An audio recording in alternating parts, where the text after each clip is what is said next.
دیکھیے غلام احمد قادیانی نے اپنے فتنے کا آغاز کہاں سے کیا تھا یہ سمجھ لیجیے.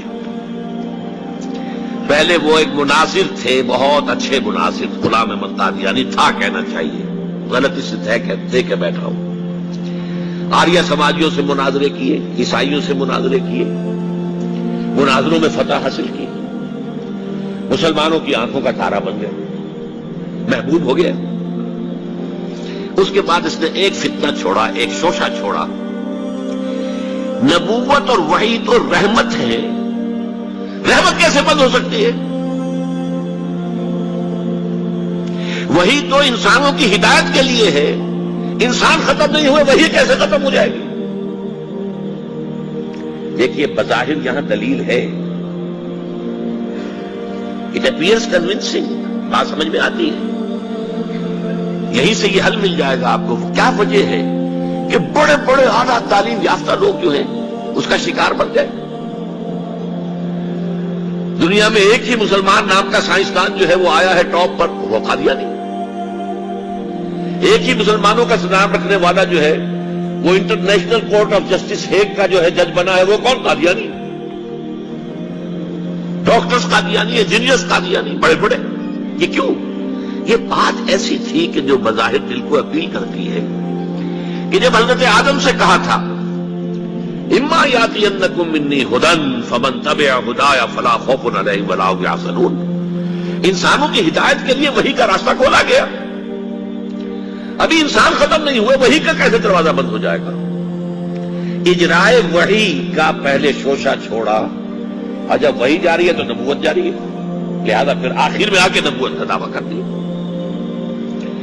اس نے ایک مسئلہ اور استعمال کیا. یہ اصل میں چالاک اور ہوشیار لوگوں کے معاملات ہوتے ہیں. عوام الناس کی نفسیات کو متاثر کرنے کے لیے ایک اور شوشہ چھوڑا. دیکھو یہ کیسے ہو سکتا ہے؟ ہمارے نبی حضرت محمد صلی اللہ علیہ وسلم وہ فوت بھی ہو گئے، دفن بھی ہو گئے، زیر زمین دفن ہے، اور عیسیٰ ابن مریم وہ آسمان پر اٹھا دیے گئے، وہ آسمان پر ہے. کیسے ہو سکتا؟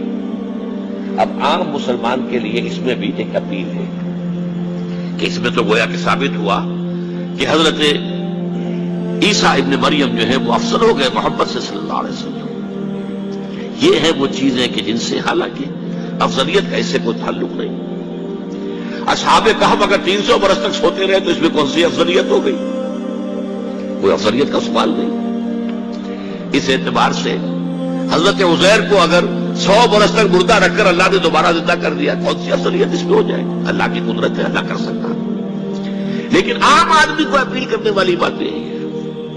لہذا اس نے شوشہ چھوڑا کہ نہیں یہ غلط ہے، یہ مولویوں کے ڈھکوسلے ہیں، یہ قرآن مجید میں صراحت کے ساتھ نہیں ہے، یہ حدیثوں کے اندر ہے، حدیثوں کے بارے میں جو ہے وہ ہم اطمینان نہیں کر سکتے کہ حضرت مسیح جو ہے وہ سولی نہیں چڑھائے گئے. وہ سولی چڑھائے گئے، وہ فوت نہیں ہوئے، البتہ زخمی ہو کر وہاں سے اتار لیے گئے تھے. پھر ان کا علاج معالجہ ہو گیا، پھر وہ علاقہ چھوڑ کر کشمیر میں آ گئے، یہاں آ کر اوپر ان کا انتقال ہو گیا، یہاں دفن ہوئے، یہاں کشمیر میں ان کی قبر بھی موجود ہے.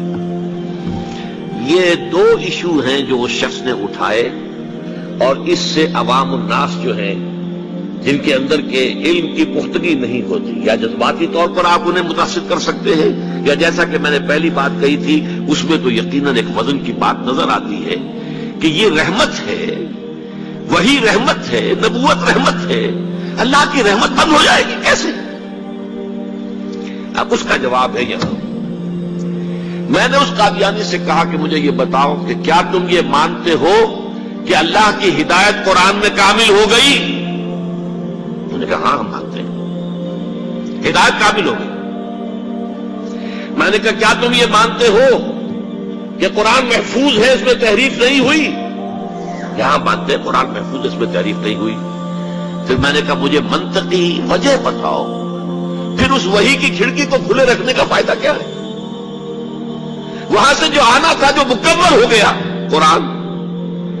ہاں قرآن میں اگر تحریف ہو جاتی، اس کی حفاظت کا ذمہ نہ لیا گیا ہوتا تو کسی نبی کی ضرورت تھی کہ جو آ کے اس کی تصحیح کرتا کہ یہ بات یوں نہیں یوں تھی، یہ غلطی کر دی گئی ہے، ورنہ حقیقت یوں تھی.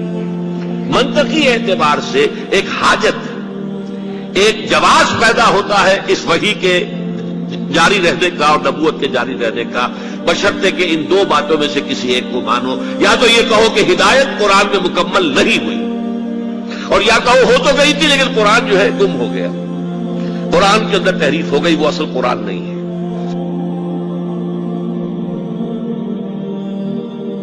اسی زمانے میں ایک واقعہ یہ ہوا تھا، غلام احمد قادیانی نے ایک دعوتی خط لکھا کابل کے حکمران، اب میں بھول رہا ہوں کہ وہ امیر دوست محمد خان تھے یا امیر عبد الرحمان خان تھے، ان دونوں میں سے کسی کے سامنے وہ خط پہنچا. جیسے کہ حضور نے خطوط بھیجے تھے قیصر کو، کسریٰ کو، تو اس کو بھی شوق چرایا کہ میں بھی تو اب نبی ہوں، نبوت کا دعویٰ کر چکا ہوں، تو مجھے پڑوس کا ملک جو ہے افغانستان، وہاں کے بادشاہ کو دعوت دینی چاہیے کہ وہ مجھ پر ایمان لائے. جب وہ خط وہاں پہنچا ہے تو امیر کابل نے اسی خط پہ 2 الفاظ لکھ دیے اور واپس کر دیا. الفاظ کیا تھے؟ ایجا بیا، یہاں آؤ ذرا اور یہاں آ کر تم دعویٰ کرو نبوت کا. یہ تم انگریز کی چھتری تلے بیٹھے ہوئے دعوے کر رہے ہو، انگریز کے سائے تلے جو ہے، اور انگریز جو ہے تمہیں سپورٹ کر رہا ہے. تم نے جہاد کو جو ہے ختم کر دیا، دین کے لیے حرام ہے اب دوستوں قتال، حرمت ہے قتال. انگریز کو اور کیا چاہیے تھا؟ گلیڈسٹن نے جبکہ وہ وزیر اعظم تھا برطانیہ کا، اس نے کہا تھا اپنی پارلیمنٹ میں قرآن کو لہرا کر، جب تک یہ کتاب دنیا میں موجود ہے امن قائم نہیں ہو سکتا. یہ تو جہاد اور قتال کی بات کرتی ہے. تو ان کو اور کیا چاہیے تھا کہ اگر کوئی اس قتال کو ختم کر دے، منسوخ کر دے، اور مسلمانوں میں سے جذبہ جہاد اور قتال فی سبیل اللہ کو نکال دے، تو اس سے بڑی اور کیا خدمت ہوگی. لیکن یہ کہ اگر تمہیں یہ دعوت دینی ہے تو ذرا یہاں آؤ، ایجا بیا، یہاں آ کے یہ دعوت دو مجھے، تاکہ تمہارے 14 طبق روشن ہو، تمہیں معلوم ہو کہ اس دعویٰ کرنے کا مطلب کیا ہے.